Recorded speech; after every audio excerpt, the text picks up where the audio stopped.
David, thank you. All in favor? Aye.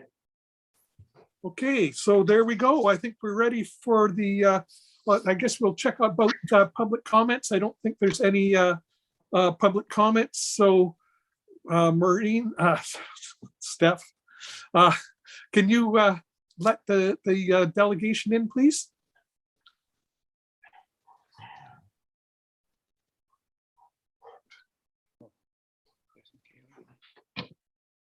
And Michaela's joined us as well. Great. And I see Wendy. Hi, Wendy, welcome. And I see Trish Beaty's silhouette there. So welcome, Trish.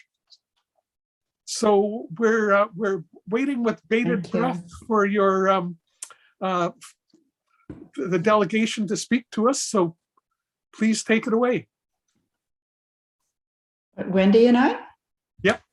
Oh, okay, great. Okay, very happy to be invited to speak tonight. Thank you very much for having us here. Wendy and I would like to talk a little bit about the challenges the black oyster catchers are having trying to breed on Onion Island. And this is a matter that is near and dear to our hearts. We've been conducting the BC Coastal Waterbird Survey along the Cape Roger Curtis Bowen Bay, Tunstall Bay area for about the last 7 years. And we've noticed them struggling. Black oyster catchers are very charismatic birds. You know, they're noisy, they're fairly big, they have bright orange bills, they announce their presence. People love looking at them. They're migratory.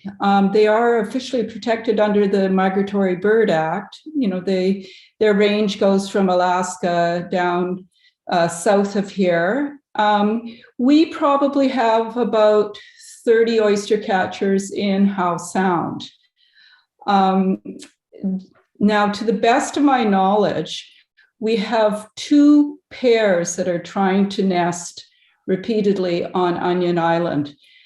There are also probably oyster catchers trying to nest at Flower Pot Island off of Hut Island. But I think those are the only areas around Bowen that I'm sure that they're trying to nest. I'd love to hear more. There's not that many areas for them to nest in Bowen's jurisdiction.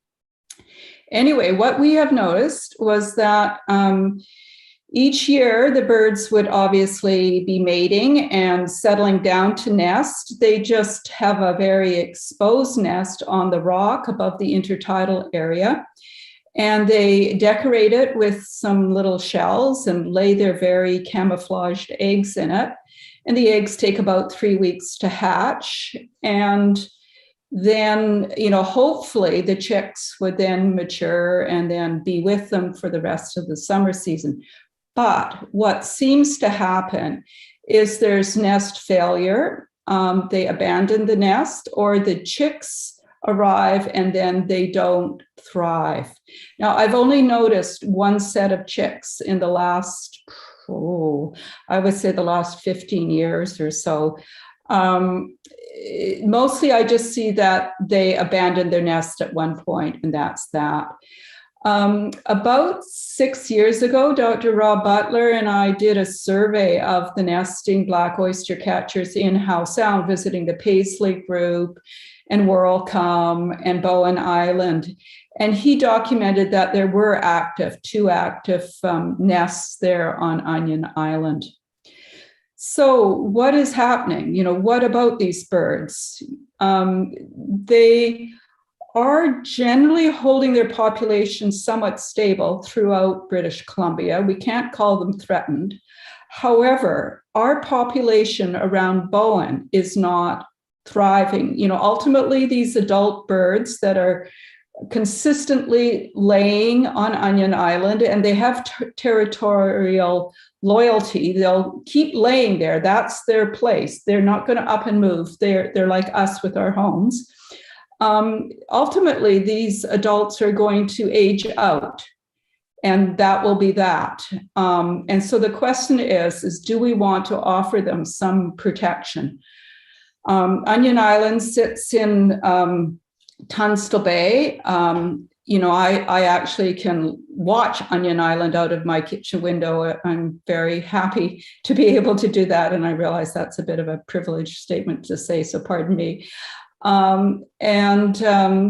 I do notice that in the last few years, there's been a lot of traffic out to Onion Island. It used to be there was just an occasional swimmer who would come out there, sit just above the intertidal area, warm up and swim back to Seale Park.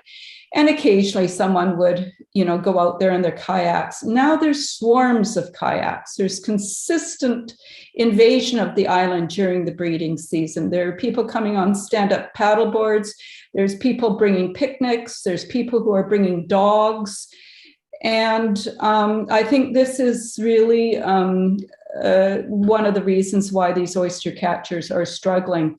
They tend to try to nest on the far side of the island, the more exposed side of the island where people don't go, but the dogs roam everywhere and the kids and the people roam everywhere, quite honestly.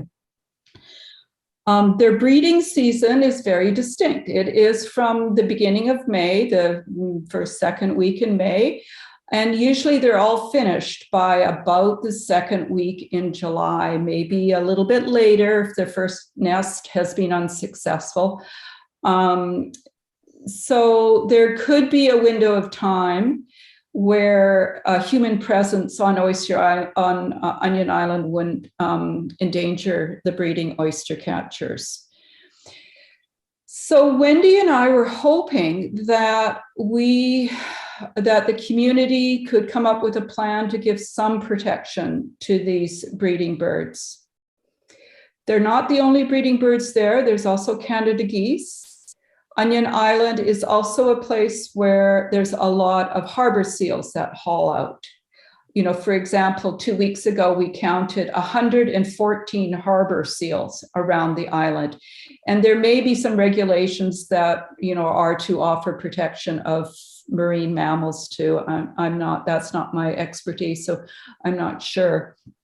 It's also an island where I routinely see bald eagles perching, hunting, and eating after they've captured fish. Routinely. I've seen them mating just above Onion Island. So it's a part of Bowen that really sees a lot of biodiversity. This is where, when I'm doing the bird counts, I'll see surf birds. This is where I'll see the black turnstones and the harlequin ducks and the the Barrow's golden eyes are around here, and the surf birds are offshore. So it is an area, a sensitive area for biodiversity.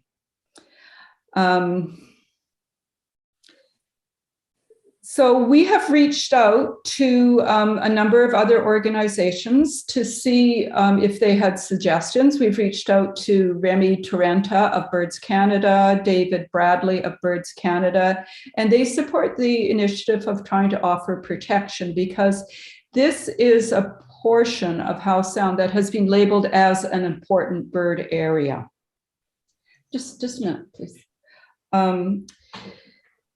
And we've reached out to Owen Plowman of the Bowen Conservancy and the Bowen Nature Club. And of course, we've reached out to Bonny, Brokenshire, and Carla Skuce in the Bowen Island municipality. What we would like to see is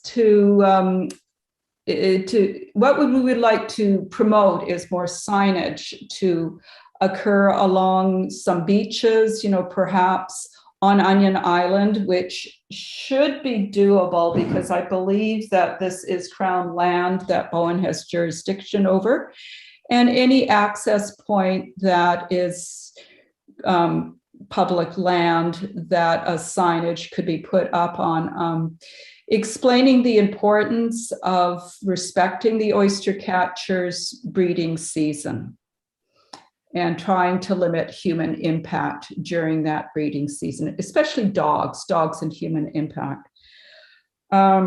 There's also, I think, some benefit in writing some articles for the undercurrent and other ways of communicating with our population here on Bowen.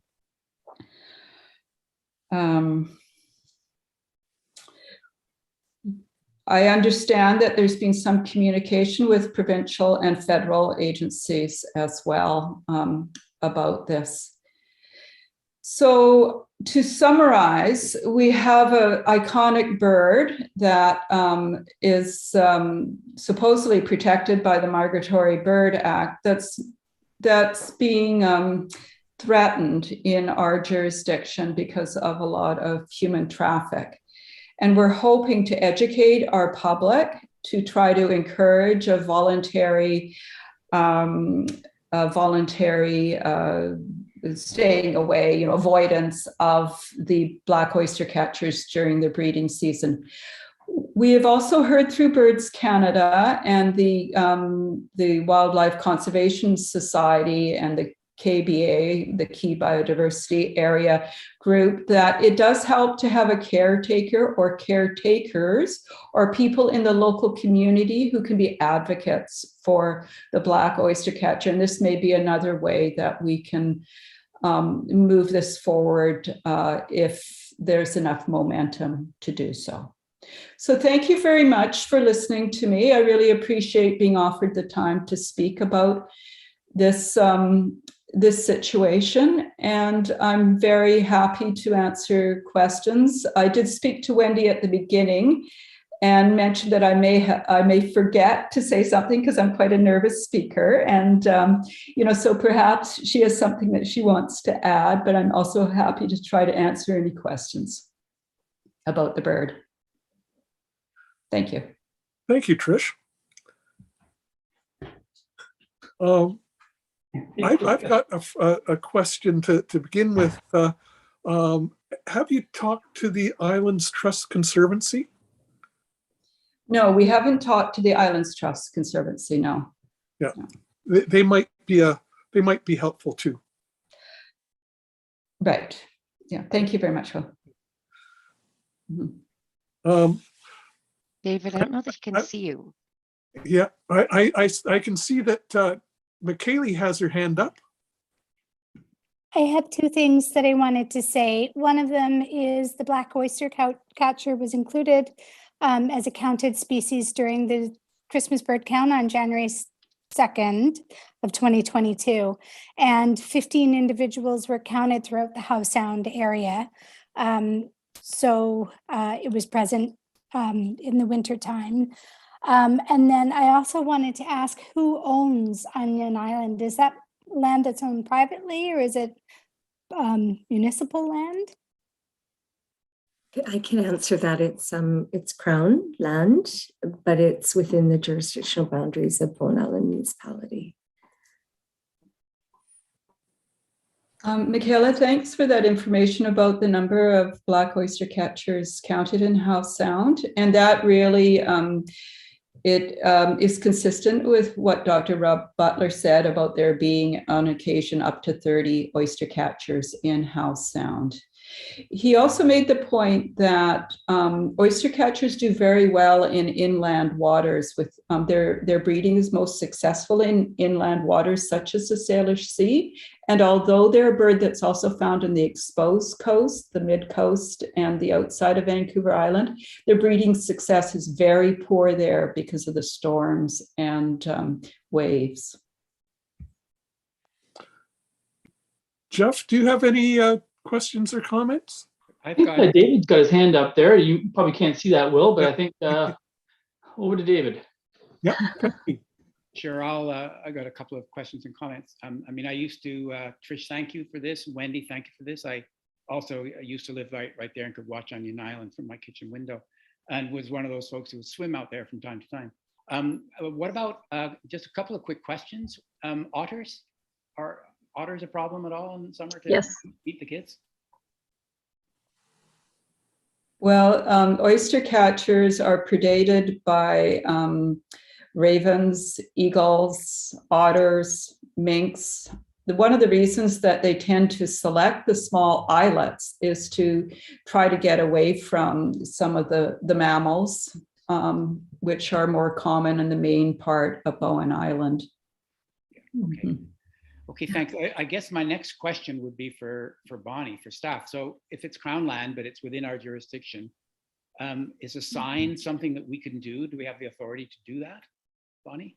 Yeah, so we've been trying to locate the person that, or the process, I guess, more so of how we go about asking for signage. It sounds like we can do it. It's just that we're not exactly sure of the process. So we've been doing a little bit of sleuthing there, but it is doable by all accounts.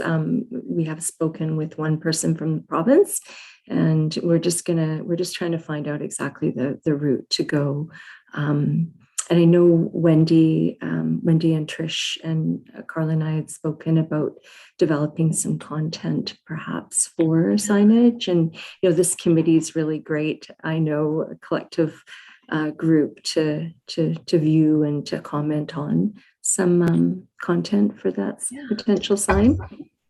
Okay, thanks. A little bit more in terms of the people. So Trish and Wendy, I mean, obviously it's really easy from the Seale Beach. You can swim there, you could, paddleboard there or whatever.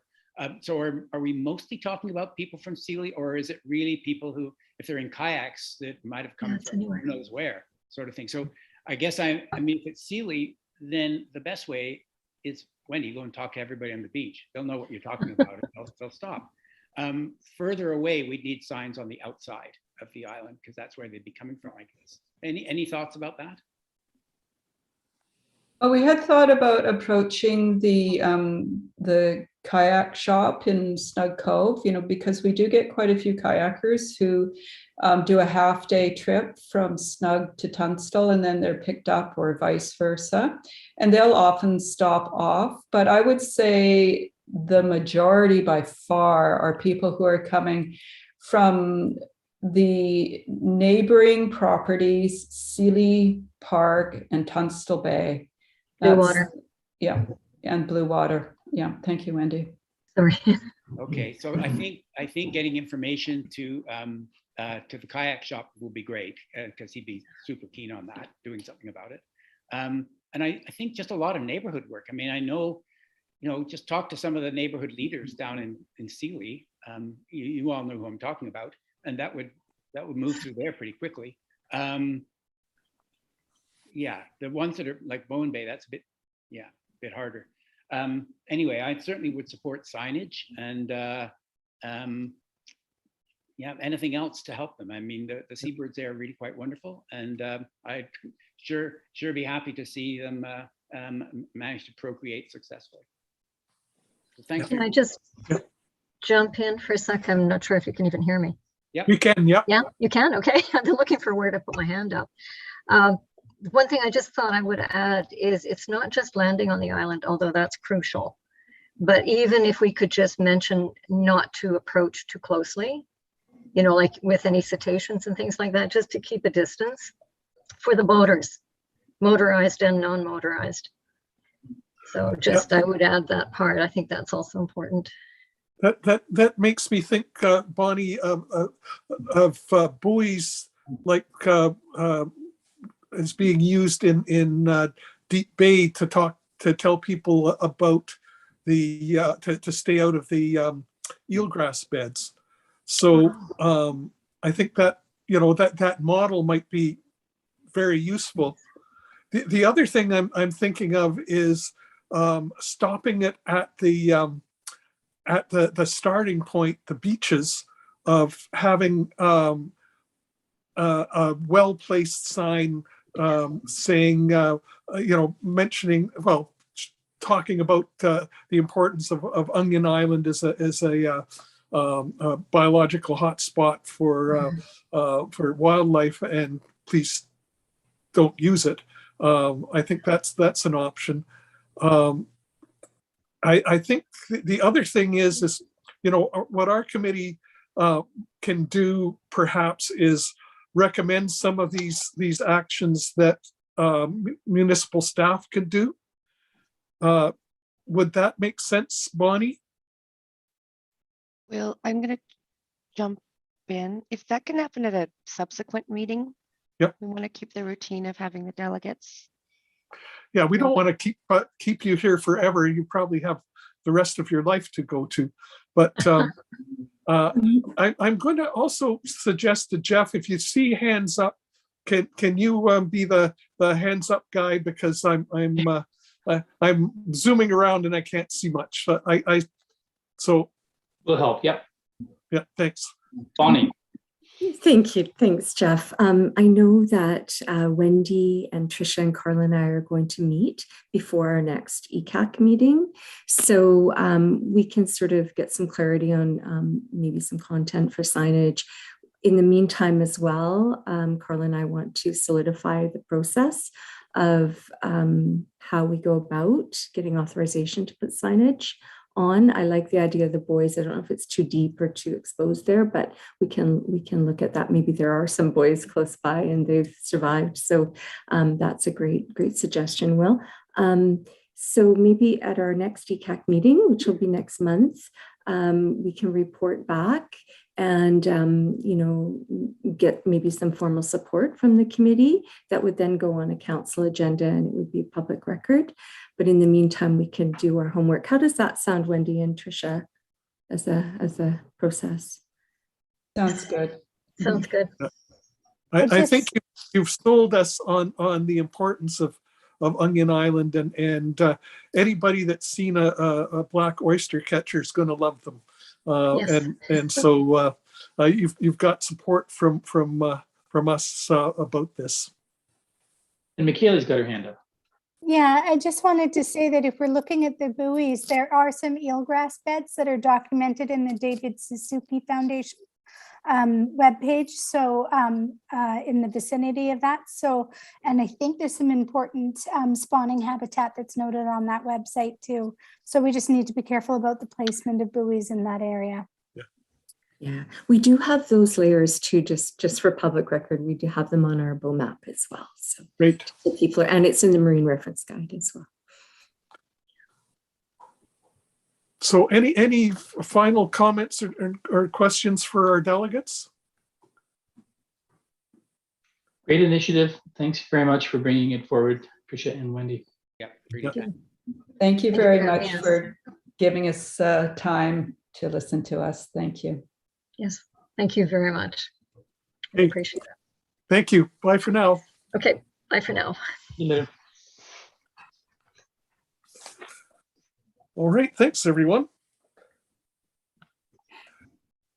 So maybe now's the time that we should all introduce ourselves to Rebecca, and Rebecca can introduce herself to us. So shall I be the first penguin off the ice floe? I'm Will Husby. My background is I'm an environmental educator and biologist. I've lived on Bowen for 30 years now, and I'm at the moment I'm the chair of this committee. So Jeff, if you want to, you're the next in line of command. Yeah, great to have you here, Rebecca. Thank you for joining. Jeff Matheson, and I've been on the committee for a couple of years, and I'm the current vice chair. The duties have been fairly light. Yeah, my day job is I'm a biologist working in environmental consulting. And yeah, I'll leave it there. So how about you, Don? Hi, Rebecca. I'm Don Schaefer. I'm a retired or semi-retired broadcaster. I went back to school late in life, and I'm still going to school working on a PhD at UBC in the Social Justice Institute. And my interest in climate change or climate-related issues is growing. So nice to see you. Thank you. Okay, Michaeli, how about you?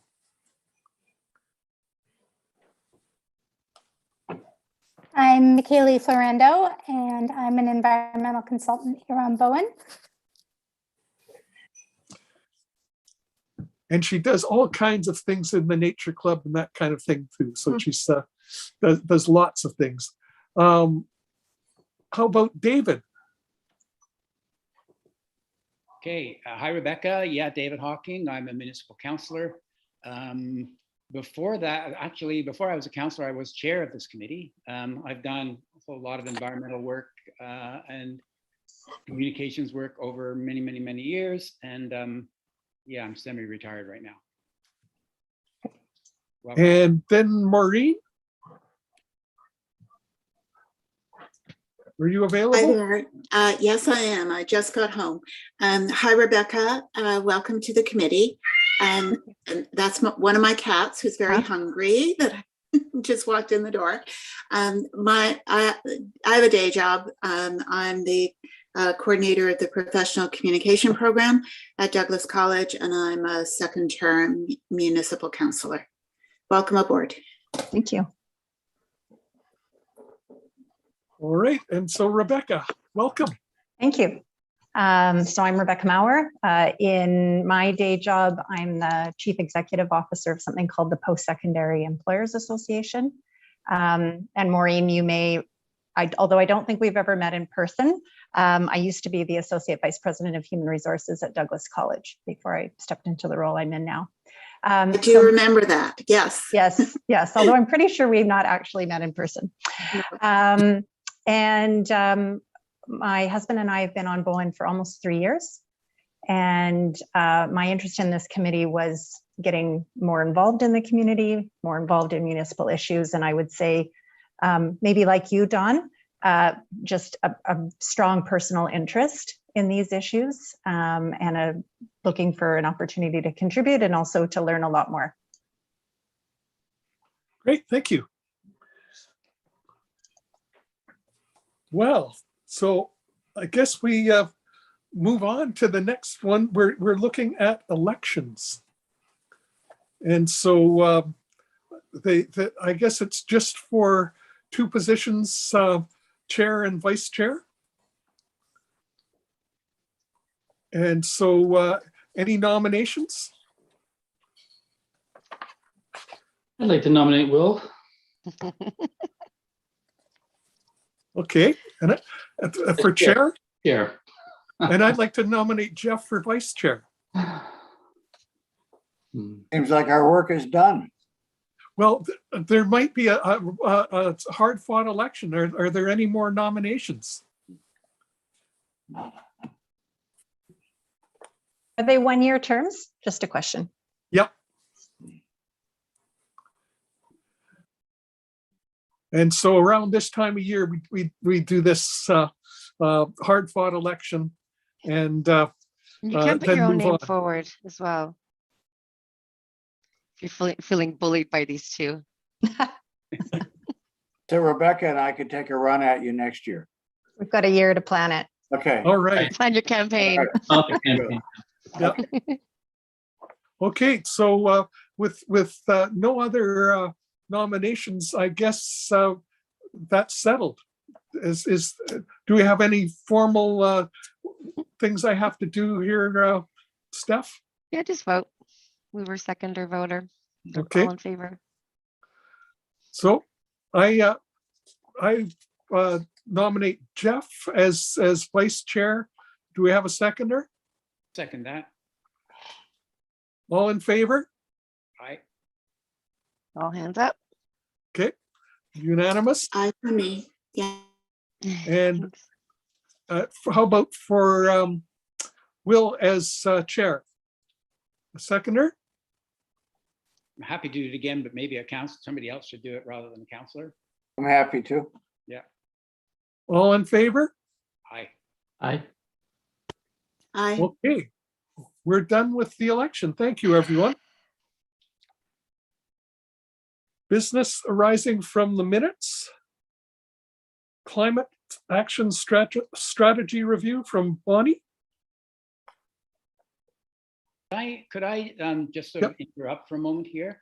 Sure. Because I was actually at our last meeting, I was tasked with starting this off. And we had a small committee of us who were supposed to work on this. And then I suddenly got this new contract, which put a lot of put me under pressure, and I said I needed to take a break and not do it. But I'm happy to. I'm almost finished that, so I could start again. And what I would suggest is, instead of Bonny, like, it's great that Bonny's taken the short-term actions and put them all in front of us. But I think rather than us spending the time going through it in the meeting, if we did put this little committee back together, we could do this work for you, add any other ideas, and bring it to the next meeting. Would that be suitable to you, Mr. Chair, and other members of the committee? It certainly, I'm delighted, David, that you're now more available, and I think that's a great suggestion. Bonny? And I just wanted to say, just going through the quick wins, the table that is in the agenda tonight, it was really encouraging going through it and looking and really feeling like we are moving forward on those quick wins. So, you know, and I think we discussed last time, it would be really nice to have like really, you know, bite-sized, tangible items associated with those items that are still relevant. Yeah, so that would be really great. That's an awesome suggestion, David. Thank you. And so I'd like to just review who wants to be on the committee. We had folks volunteer next time, but you know, we're now a month and a half later. But I'd also like to add, a little bit more for people's thoughts. And this is to do with consumption emissions or embedded emissions. I think I shared something about what the municipality of Nelson is doing around emissions from construction, which is really quite interesting. And Metro Vancouver has done some work on that. So I'd like to do a little bit of work on that and show it to the committee and see what people think. Yeah, I think I'm raring to go on that, David. That was really inspiring to see what those other communities are doing. And I think it's very applicable to Bowen. Yeah, with construction, our biggest industry, basically. There are some options there. Yeah. And a lot of people doing home renovations that, you know, simple choices that result in significant reduction in carbon. So members of the committee, I mean, I think, Will, you volunteered. Yeah. Don did, and I think was McKaylee? Haley did. McKaylee, is that right? I think I might have, I think you might have, Michaela. but I don't remember, to be honest. I'm I think I happy remember you saying how to put my busy you best were. foot forward. Yeah. And Rebecca, you're more than welcome to be on this committee. It's up to you. I would be happy to. Yeah. Okay, Bonny? And I could, if the subcommittee wants, I can review the document once it's produced, just because I've had conversations preliminarily with other departments and actually looking at the feasibility of doing some of the items. So I can have a look before we bring it to the public agenda. That would be fantastic, Bonny. I always love to have anything I do edited. So I'll send an email to everybody, but Rebecca, do I have your email? Or Will has it probably? Yep. Or Steph. Yep. Yeah. Steph definitely has it. Yeah. Okay. Yep. I'll send an email to you members Sure. saying who you are. Okay. So thanks, folks. I'll send something. Yep. Great. Thank you, David. So let's go to 6.2, the ECAAC work plan, and Bonny.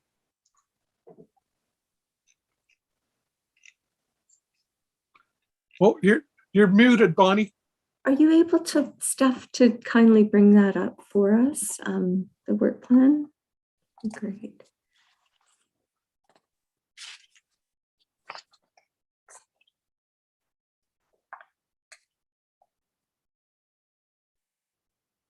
I do have it as well, if need be.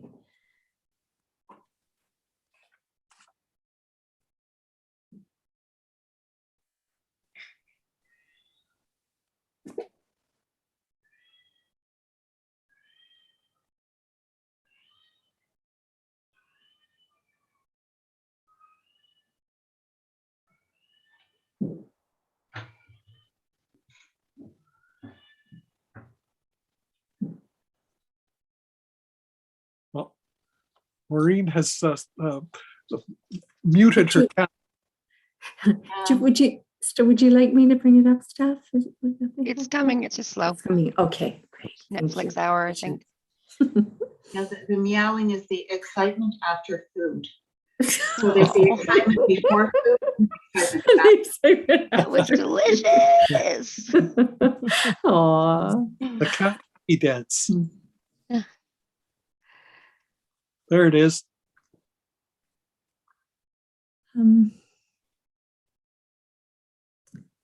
So this work plan does say final, but definitely open to some more revisions. I hope I captured everything from feedback thus far.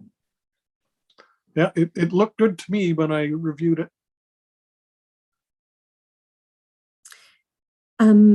I don't know if you wanted me to go through item to item, just the first under the water conservation title. We have the overall objective to ensure that there is adequate water supply for nature consumption and fire protection. And we have a couple of methods, or we have a method here is research and create signs to promote water use consciousness. And the suggestion was that we have a climate conversation or promote the water conservation climate conversation that we had last year. So I like the idea of promoting the one that we had. It was very well attended. But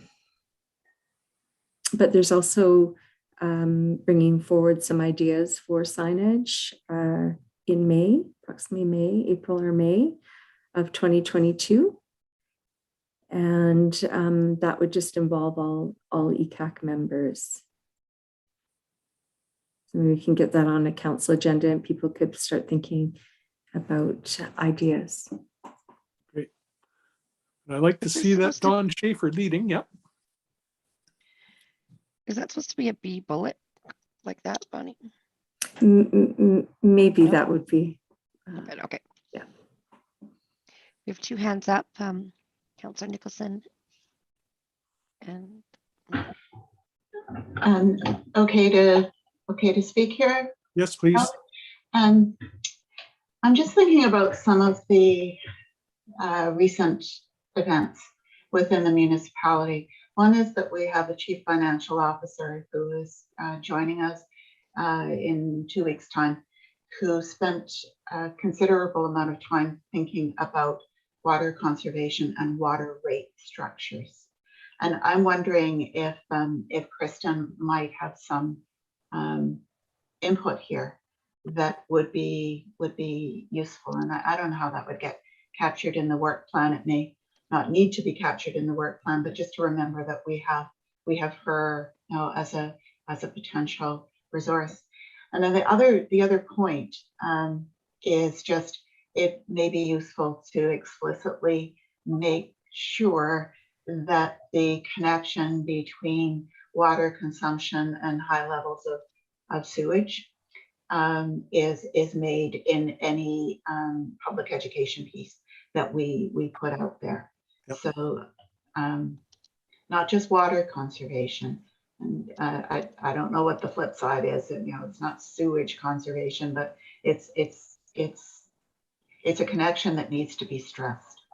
And I suspect that David was going in that direction as well, but maybe wrong. You were right, Maureen. Maureen said most of what I was going to say.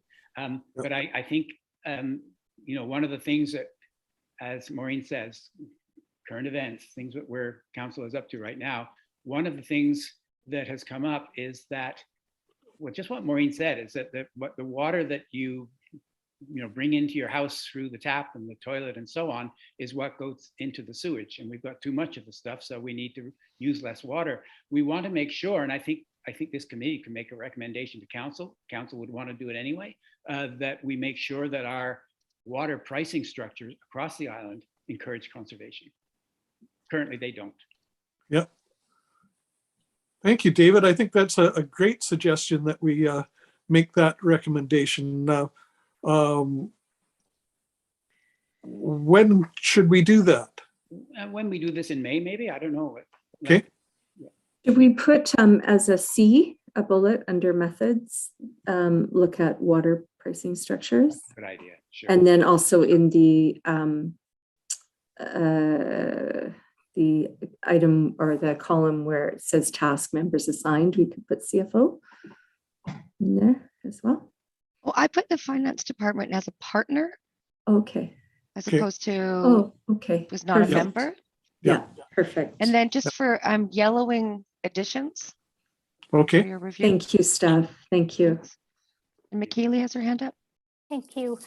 I wonder in those additions with the connection to sewer that maybe bringing in some of the developers here on island as part of the education piece, you know, low flush toilets, low water usage for showers and that sort of thing. That's another partnership that can tie into these things as well. Good idea, Michaela. Yeah. Yeah. So is there a point that we could do an education initiative as well about how citizens can do these things, low flush toilets, you know, and I guess restaurants and things like that go for the urinals that are waterless and that kind of thing. Yeah. I was just at Mountain Equipment Co-op, so the waterless urinals come to mind. Maybe under the A part in the methods, we could put research, create signage, comma, and develop educational material. Yeah, I think this would be, rather than signs, I think it would be flyers and information on BIM website rather than signs. But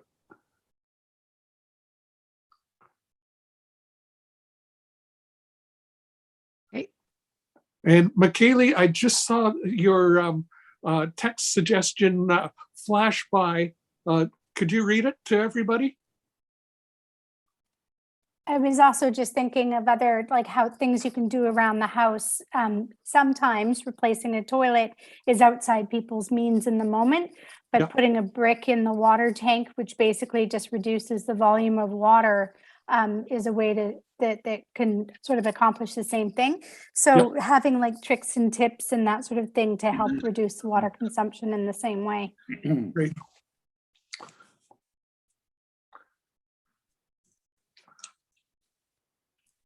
And it anticipates having to deal with drought too. So that's good stuff. Any more comments? So back to you, Bonny. Great, good. Under the transportation banner, we have liaising with BIMTAC members to support and collaborate on initiatives associated with the transportation plan and work with BIMTAC to promote the e-bike usage on Bowen Island. I don't know if the committee is all aware that council did endorse or supported the inclusion of $5,000 in the budget process for 2022. And I believe that I've identified a reserve fund for that. So for the e-bike? Yeah, for the e-bike. Excellent. So, but again, that is just, it has to be approved by council still in the budget process, but council did support that initiative. So if we do get the e-bike, I think it would be great to work with BIMTAC to support or to promote, highlight the bike and promote e-bike usage. Just as a little aside, I'm seeing a lot more e-bikes on the roads and trails in Bowen this last year. So it's done well. A question, just an update question. Do we know of any activity on the part of BITS, the Transportation Society, and the pending contract bid for on-island service? David, do you know? Yes, I can answer that question. Unfortunately, they did not get the contract, so it presumably went to the same folks. And I've got a meeting. We've got a meeting in another couple of days on BITS. Sorry, my phone's ringing. It should stop after a while. With the Transportation Society, I think it's mid next week, and I'll learn more there. But no, we didn't get the contract. Chatted with Gary about it, so it's kind of unfortunate, but no, that's it. Yeah.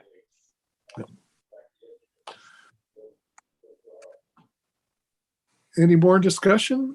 Steph has her hand up. Oh, no, not anymore. Maureen has your hand up, or is that a residual hand? Okay. So I guess, oh no. As I'm flipping through, the hand moves from person to person box and then moves on. It's interesting little bug here.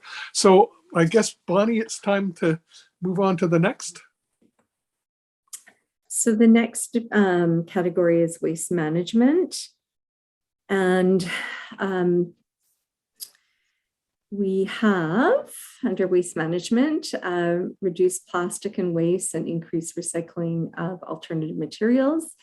There's a proposal here to have a climate conversation about zero waste, maybe creating a community question about how folks, getting an idea of how folks are moving towards zero waste. We are in discussion with Liliana Seale about possibly, well, actually, I've just seen that there's a mobile pilot here. She's going to try out with picking up those hard to recycle items. So, but we also, through the Compost Project, the On-Island Compost Project, which we're moving forward with the planning stage for that there is sort of three parts to that project as I see it. We have the actual building of the infrastructure, the building, the hot rot, and the building surrounding it. We've got the operational aspect where we're going to have to adjust with bone waste, sort of the pickups and just work through the logistics of the operations. And then the third component is an educational component about green waste and reducing food scraps. And with that, recycling as well. So this is what we have here right now, open to changes. Bonnie, what about distribution of product? I don't know what to call of compost. But yeah, so the compost the product will not. We're planning on commissioning full commission by March of 2024. So we're a little bit a ways from having the product, but we have some ideas about distribution of the product. But I think that will get worked out in the process. Yep. Great, thanks. Any other comments from committee? Kaylee. There's McKaylee. I just wanted to say with the compost, there should be an educational piece as well going about not composting invasives. So Archangel, Yellow Archangel, and Himalayan Blackberry, Daphnia laurelina, none of those should be going in people's compost because we just don't need to spread that kind of love. Yeah. Good point, McKaylee. All right.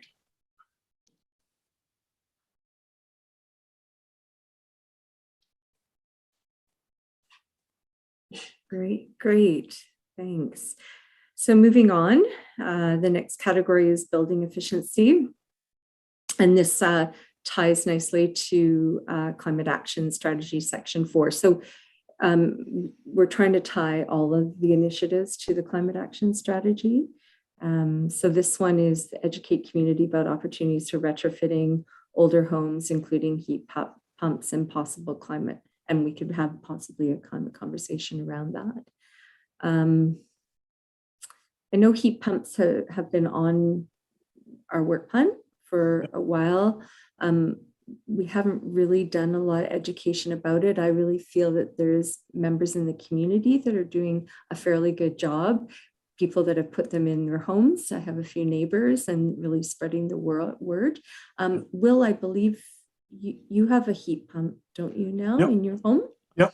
And I have a steady stream of neighbors phoning or coming to visit to learn about it. So I'm one of the heat pump evangelists at the moment.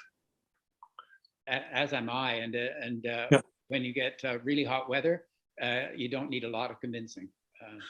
Yes. To spend time in your house. Yeah. So I think, definitely, I think Maureen, go ahead, Maureen. Yeah, I'm just wondering about the whole range of things that are part of this, the energy performance. Like the general advice is step one is insulate your house. Before you do anything else, make sure your house is properly insulated. So I think a lot of people are interested in heat pumps, but and that's important. And we had some sessions some years ago about heat pumps. But I wonder if sort of the suite of opportunities needs to be looked at. Step one, look at that. Step two, think about this. Step three, if you've got a lot of money and you really want to go whole hog, here's your next step. So kind of a big picture sort of climate conversation in the offing. Yeah, I think that's an excellent point. And I think we should look into that and make that list and work on that. What's the verb I'm looking for here? Having the steps to incrementally retrofit. We're back to retrofitting. Yeah. Split infinitive. Yeah. And I think part of this too is making sure that citizens are aware of what government grants and incentives are out there, because I do believe that BC Hydro is doing not only heat pump subsidies, but insulation subsidies too. McKaylee's got her hand up. Another way that the municipality can provide incentives to do that is some sort of bypassing of development permits in areas where that would be required, like watershed, aquifer, and stream protection areas. That's just something to consider. I know that I get lots of clients saying to me that the cost of doing a heat pump added the cost of these development permits and things for the ground disturbance. It offsets the kickbacks pretty quickly. You've got a good avenue of information there, so that we definitely should be keeping an eye on. Yes, thank you, McKaylee. I'd just like to add a little bit here, is that had a little bit of a conversation about this at the last Metro Vancouver Climate Action Committee. Yeah, there's all kinds of money out there, but a lot of it's rather complicated and difficult. The thing about the heat pump is all you have to do is phone someone and they'll come and do it for you. And you get recommendations on the island from other people who've had it done.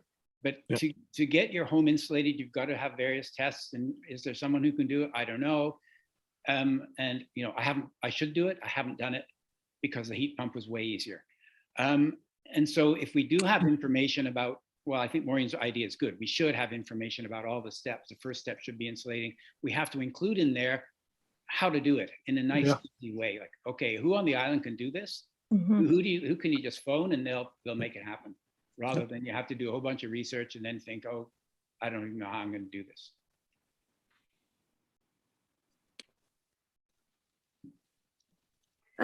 Don has a great comment. My Sea to Sky and a few other organizations, or Stand Earth, My Sea to Sky, and a few other organizations are asking us, what is one big thing we can do to reduce our carbon footprint in the next 8 years, ? It's a big question. And for some of us, it may be heat pumps, an electric, better insulation, or something else. The question is the starting point. Yep. Yeah, I don't have much more to add to that, but it's if you were asked the question, what can you do, or what's the one big thing you can do to reduce your carbon footprint in the next 5 to 8 years? What would it be? And for everybody, it's going to be different. For some people, it may be an electric car. For some people, they're going to keep their gas guzzler because they only use it on weekends or 3 or 4 times a year. But for other people, it's going to be a heat pump, insulation, or something else. But it's asking that question, what's your big commitment? If we have 8 years to fix this thing, what are you going to do? Yeah. And I think it shouldn't just be a question. It should be a lot of options identified that people can do. Because again, some of us get a little bit of that deer in the headlights when we have to make those decisions. So yeah, that whole idea of how you can go about and do something. I sort of feel like throwing a spanner in the works here. One of the things probably would be eat less meat, and there's some recent data about that. It's really serious. Yeah. I think these days it all has to be on the table. What was the spanner? That's just an old Doesn't English really fit into the a wrench in plan. the monkey. Yeah. I liked Michaeli's point too about a range of options, considering that affordability for some people, that some of this may feel not just overwhelming because they don't know where to begin, but because they are concerned that they can't afford it. Yep. I wasn't sure how to capture that in this, Michaeli. I was going to circle back. And Yeah, maybe. we were talking about DVPs in there. Too. Well, not everybody on Bowen's going to buy a heat pump, and not everybody on Bowen's going to buy an electric car. Some people don't own their own house. Some people don't drive. So what's the one big thing that they could do to make a difference? Or I mean, just focusing in on that question opens up a lot of possibilities. Maybe I could eat differently. Maybe I could buy differently. Maybe I could. So there are a range of options that grow out of the question, which I think is fabulous. Yep. My Okay, point so- was, sorry, my Go ahead. point was more to do with the incentives for people to install Okay. heat pumps. One of the things that can feel really overwhelming for some people is to have to go through that permitting process.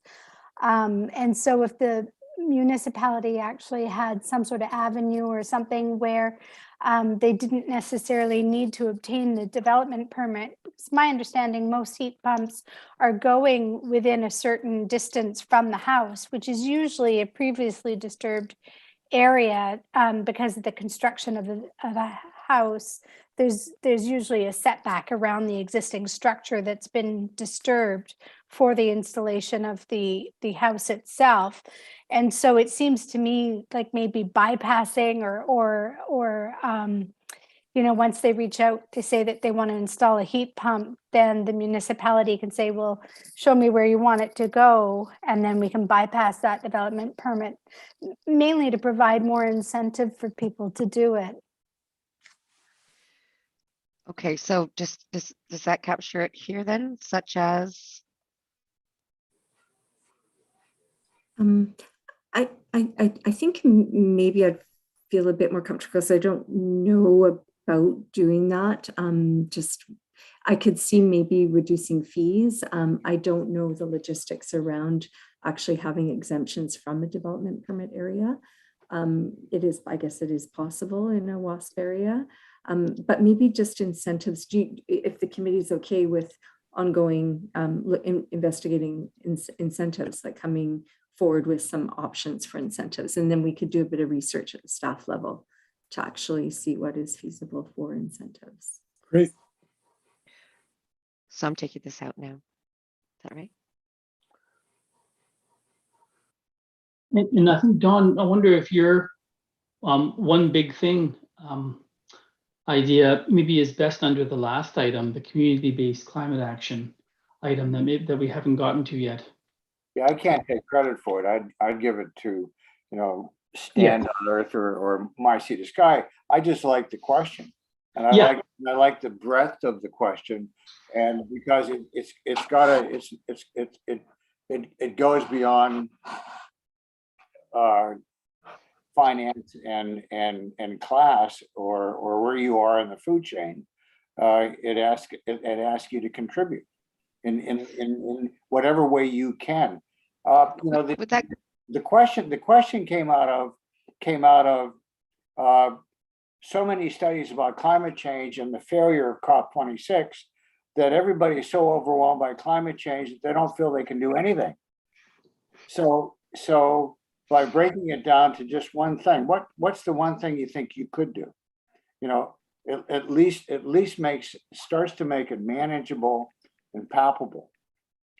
So I don't really care where you put it. I don't even care to use it. I think it would go into this residents climate action handbook, that kind of a suggestion. So we can just make a note to include the question.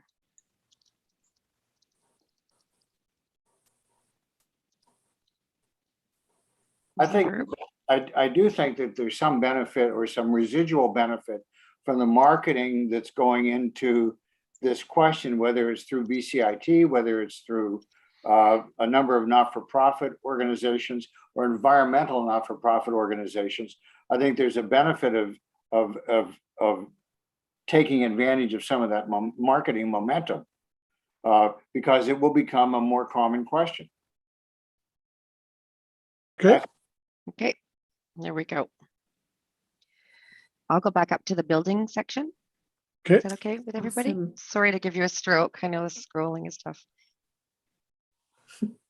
So we're at the buildings. Yeah, maybe in the partnership, so we could just put the building department there. I'll There be we consulting go. with Oh, sorry, yeah. with, Reagan Daniel.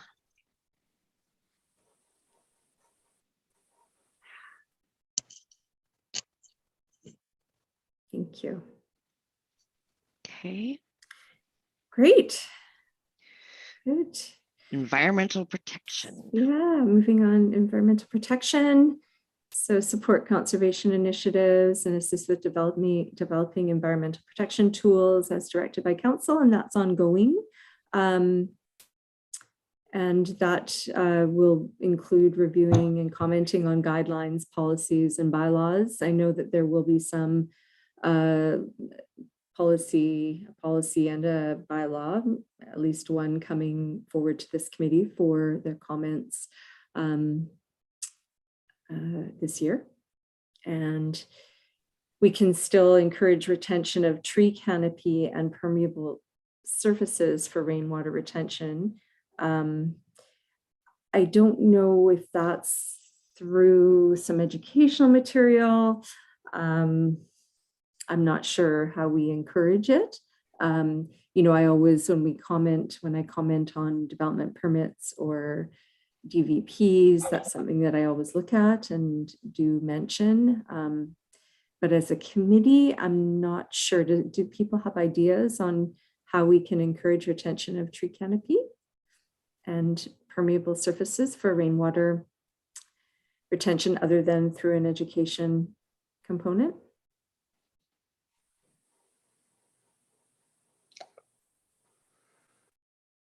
Well, would we be in a position to recommend developing bylaws to require retention of tree canopy, like a tree protection bylaw. I know that's there's it's a radioactive move.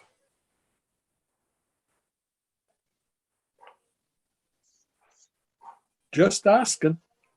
Maureen has her hand up. It's not in response to your question.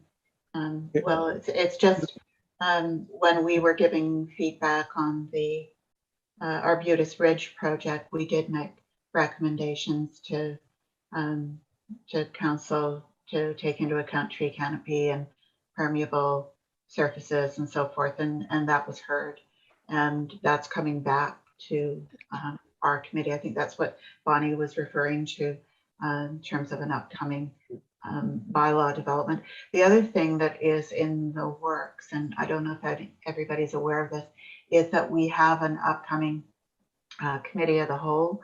I think it's 2 weeks from now. I've kind of lost track because it was supposed to be this past week, on the conservation development policy. And that certainly had aspects of tree protection and non-permeable surfaces and so forth as part of that policy.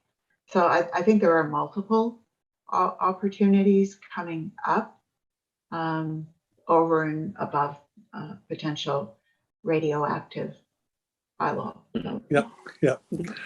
Okay. The other, go ahead. Somebody. Yeah, and I think like with the bolded statement at the top of this column, it's sort of saying that I think this committee will have opportunities, and it's something that we can always sort of look at and always mention as recommendations, even though council is also supporting and bringing those up at the council chamber, the protective mechanisms for tree canopy retention and increasing or decreasing impermeable surfacing, etc. So I think we'll have lots of opportunity now talking about it a bit, but you know, I'm open to some education as well, and that could go into the climate action handbook as well, like something about, you know, about your property and how you can increase percolation of rainwater and all that sort of good stuff. So I think that handbook will come in handy to sort of catch a lot of these ideas. I've got another one that has some radioactivity to it, and if we're talking about protecting natural capital, I think it comes to reason that we should be encouraging the development of a natural capital inventory. It's hard work, it's expensive, but I think one of the things our committee could do as a start is create an outline of what a natural capital inventory on Bowen could look like, what bases have to be covered, what key indicators are to be looked for and mapped. We want to say assets, natural assets. Yeah, natural assets better.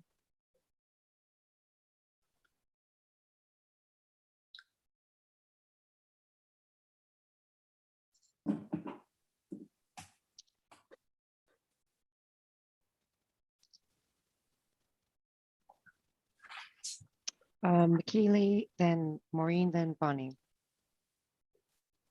I just wanted to say that one of the things I butted up against this week was the retention of rainwater off of a roof for drinking water. The client that I had was really into wanting to retain water, not only for the use of their gardens, but to take it one step further for their house use and for their you know, not even necessarily for drinking, but for things like, you know, their washing machine or their, you know, dishes and that sort of stuff. And apparently it's an absolute no-go. And I was curious to know if that's something that maybe we should start to explore in areas maybe outside the Grafton Lake water system, to help again with the natural capital of Bowen. That's one of the resources that we need to tap into.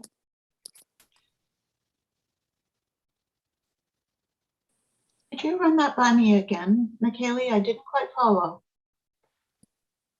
So we're allowed to retain water off of a roof as long as it's used for garden watering. We're not allowed to use it for anything in the house. No domestic use. No domestic use. And apparently that's from GVRD, because we're under the Capital Regional District, that we're not allowed to do that. So I wanted to see if there was a way that we could start maybe moving towards being able to do that. And I don't even know how to begin what that process might be, but it seems to me like places like Blue Water or King Edward Bay or other areas that run out of water consistently, that's something that should be looked at and should be allowed. If I could start to respond to this, and I think David and Bonnie will have more to add to this. It's not GVRD or CRD, the Capital Regional District. My understanding is that it's Vancouver Coastal Health Restrictions. So it is a health authority that is providing the restriction there.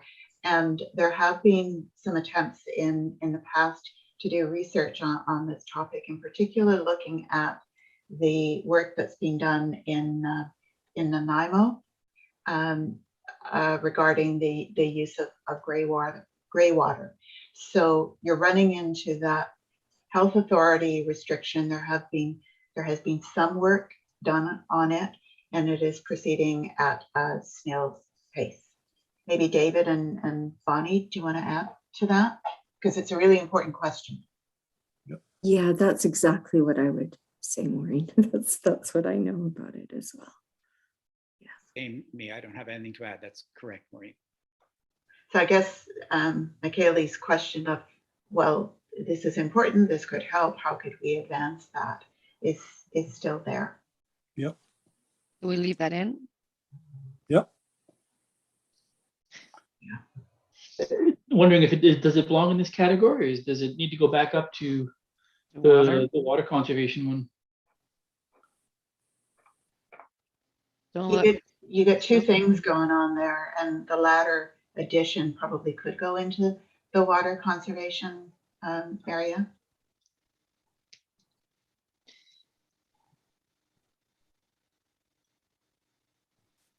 So what's the verb here?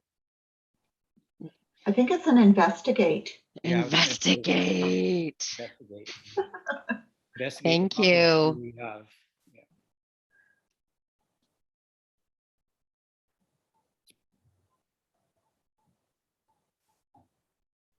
Well, so that's not really subject to. Well,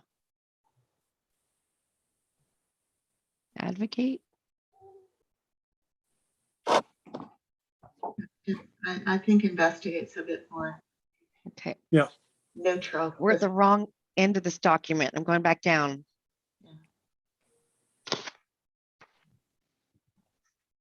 With if I could just barge on for a moment, with the natural assets inventory, which is where we were,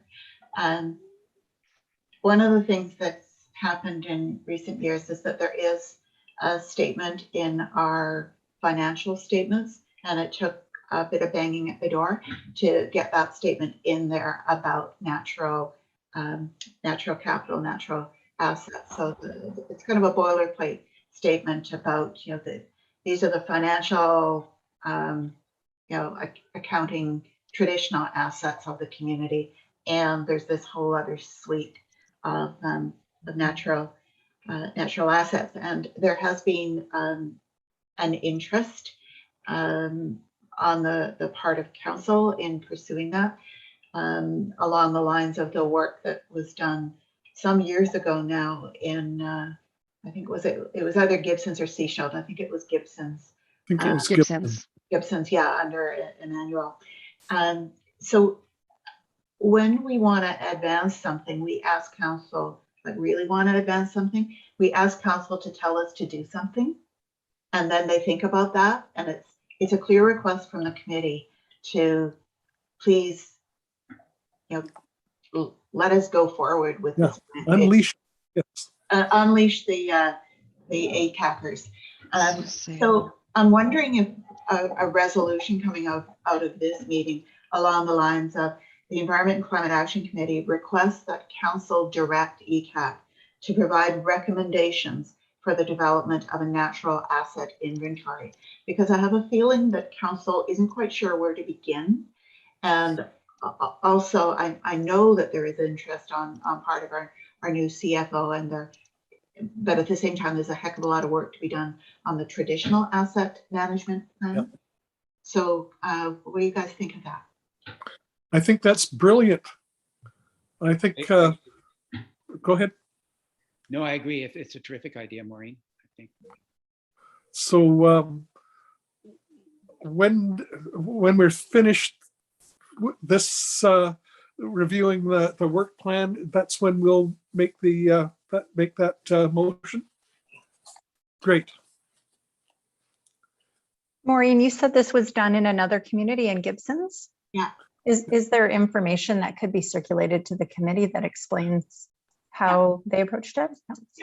Yeah, they're very generous with with sharing information. And if we got into it, if we were given that direction to spend the time, I'm sure that either it was their CEO who was the key person in developing the inventory.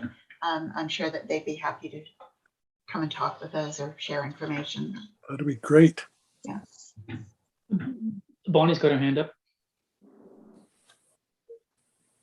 Yeah, I think that's a great recommendation.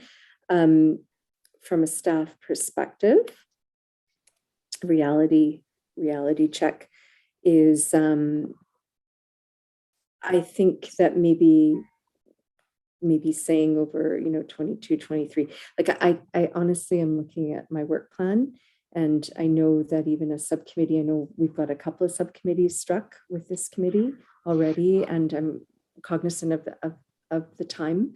So I think it's great to put it out there, to have it as something that council endorses, hopefully, but just with the reality that we don't even have our asset management structure in place at all. And it's really always, it's sort of come back to, there's just not time. Like, we need dedicated staff time to do it. If a outline could be done, but there's a lot to that. Yeah. There's a lot there. That's a big project. So I really would love to see it done. And I'm glad that we'd have that placeholder, or it would be, there'd be a resolution, there'd be direction to staff. And then we can look at how we make that work over the next few years. But I think it's a great start. Yeah, I know our enthusiasm sometimes does horrible things to staff. Well, but I think we should make a start on it. For sure. No, and no, your enthusiasm is fantastic. It's not horrible at all. It's wonderful. Yeah. Okay. Okay. Just added then over the next few years to that. Yeah. Okay. So next. Community-based climate action. Yeah, so we have community-based climate action. This is relating to the section 10 in the climate action strategy. And so we have the sustainable community grants. We did receive some CARET money, which is very exciting. I was going to talk about it in the staff updates, but we received $4,800. So the next ECAAC meeting, I hope to discuss, or get started. We had a subcommittee last year, and we can look at how we can encourage some community-based initiatives. I have to think about it because we just got the check. So, but I'd like to get it going as we did last year. That's great. Yeah, it's really, really good. Yeah, really happy. 4,800. Yeah. $4,800. And then also we talked about sustainability tour, which I really liked, sort of akin to the Bowen and Transition tours that have happened in the past. So this would be something that, maybe we could have one, maybe two climate conversations, but I think really focusing on having a sustainability tour, I think that would be really great. So that is one of our initiatives in our work plan. That might have a small cost associated with it, which could be absorbed in our operating budget. So we wouldn't be asking council for any funds for that. Great. Okay, I think we're done, aren't we? No, there's more. And then That's we've okay. talked, so we just talked about the wonderful, and Councillor Nicholson brought this forward, and Carla and I talked to the woman who was instrumental in Saanich's residents climate action handbook. And so she was happy if we, sort of use that as a template somewhat, of course, made it Bowen specific. And there's been some good ideas on what we can add to that as well, because I don't think they had some of the items that we talked about tonight in that handbook. So I think that is definitely on my work plan for 2022. Great. And I'll bring it to the committee as well. Great. For eyes. Yeah. All right. Thank you, Bonnie. So we need to get a recommendation to council. Ask that council approve the 2022 work plan as amended at this meeting. Do we need a vote? Yes, please. I'll make that motion. Who will second it? Verbal, please. I'll second. Thanks, McKaylee. All in favor? Aye. Aye. Aye. Let's, did you vote, Don? He's muted. No, I think I'm going to abstain, and I'm happy to send you a note. Okay, Just say, okay. thank you.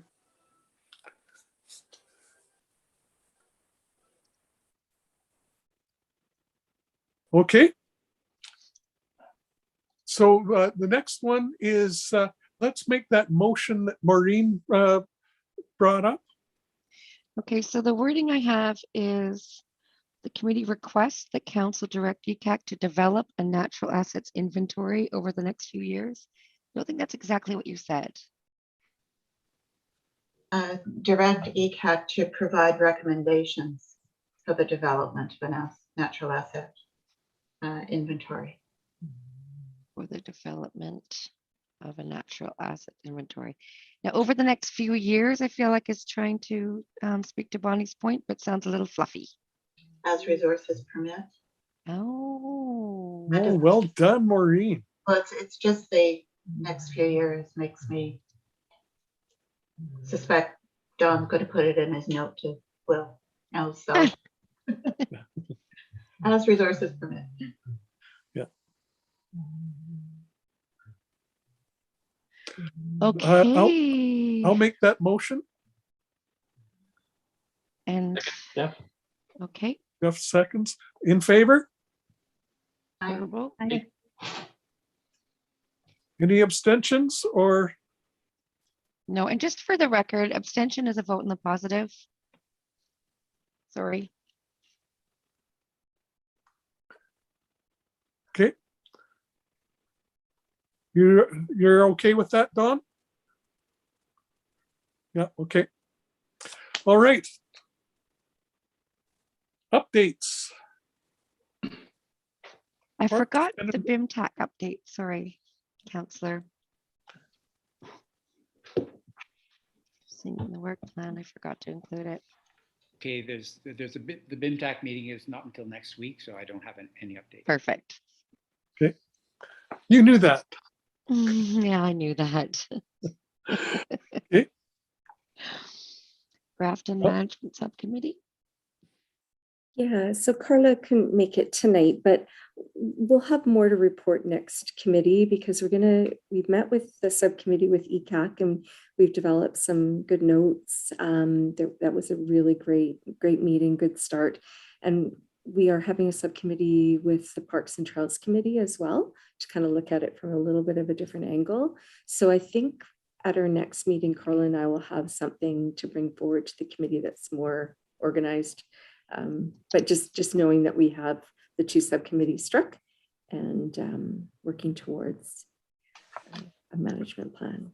Great. Sorry, two subcommittees are one is the Grafton Management Subcommittee and one is joint Pesticide. with The Parks and Trails Committee as well is Oh.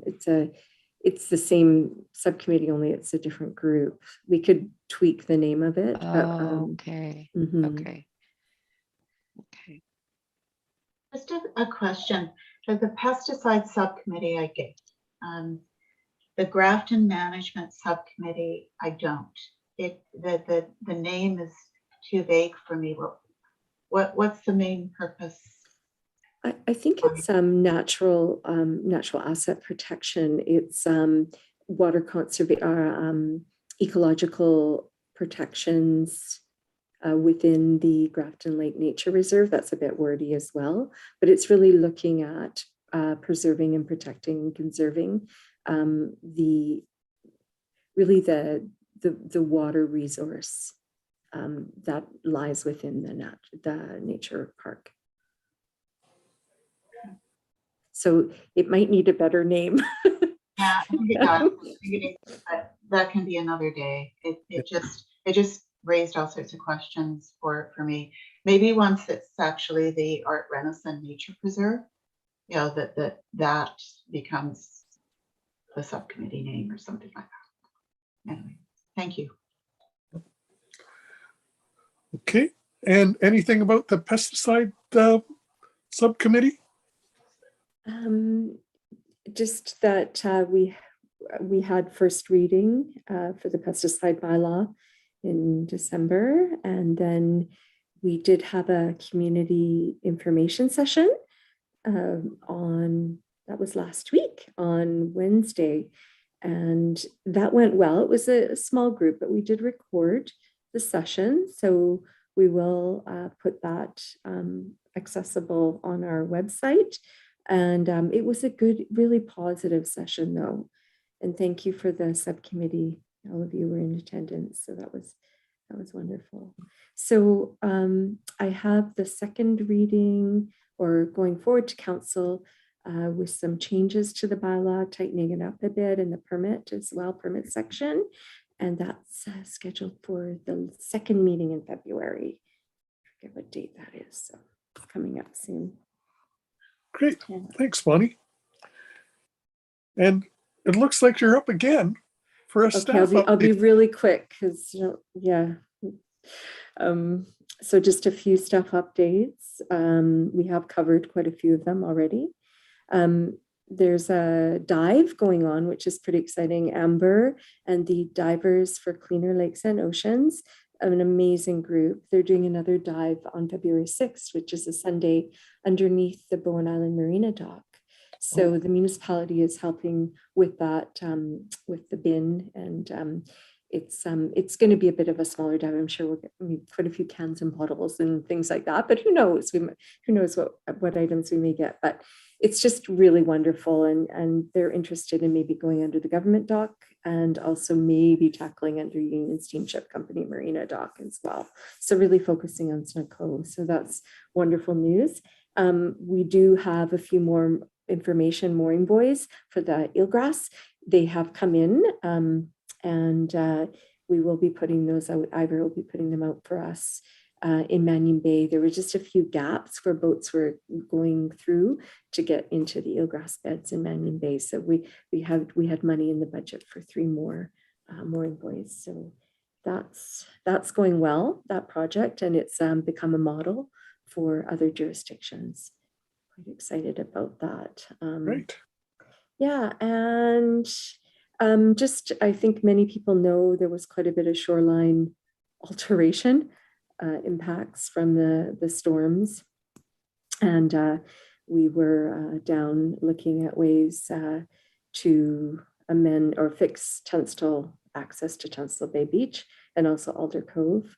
We had a coastal geomorphologist come down today and help us understand the processes there that are at work, because we do want to make sure that what we do doesn't cause further erosion. And just both of those areas are high energy areas. So yeah, so that and Bowen Bay Beach, like, I mean, it was dramatic. Tunstall is, if you haven't been down there, the power of that storm, it's really astronomical what happened there. So, and Alder Cove too. Yeah, and then just with the Mount Gardner non-motorized, the mayor council unanimously voted to or ask the province to uphold the resolution to prohibit recreational motorized use on Mount Gardner. And the mayor, there was a letter written under the mayor's signature to Minister Conroy. So we haven't heard anything back about that yet. And we had a Green Shore delegation. DG Blair did a Green Shore delegation at the council meeting on January 24th. That was a nice delegation, good, concise, just showing the benefits of nature-based solutions on our shoreline. So I think that's about it for my update. Yeah. Great. And Thank you. and the water protection signs that this committee we talked about before with the frog, and they've been ordered, they've come in, and the water crew is going to be installing 6 of them around the lake, just as an interim measure to just educate people that is our drinking water supply. Great, nice. Thank you, Bonny. So we're moving on to new business. We have no new business, and we've got some nice information items that committee members can read through at their leisure. So I guess it's time for an adjournment. Thank you, everybody. Do I have to make a formal motion? There's something in the chat. We're just trying to separate that when a delegation comes, to maybe have the committee discussion to take place a little bit later, to give members a chance to digest the information. That's just from a staff perspective, seems to be better practice than people getting excited and jumping on a delegation right away. And so please go ahead if you want to discuss that now, but we have found that in the past that maybe have that discussion next meeting. Okay. If that's okay. Sounds good. Okay. There's still greenness coming out of me as chair, and so. Oh, it's okay. But maybe we can talk about next meeting.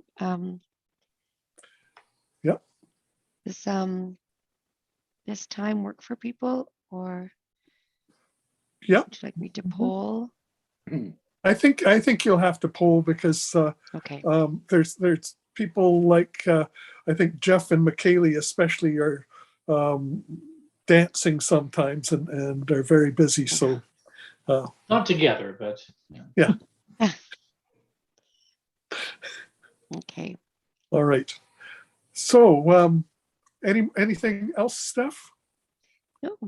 Well, just the island survey was included. Council did recommend the island survey for information to committee members, because you are the stewards, you are the representative of the community. So it's important that you know what the people are saying.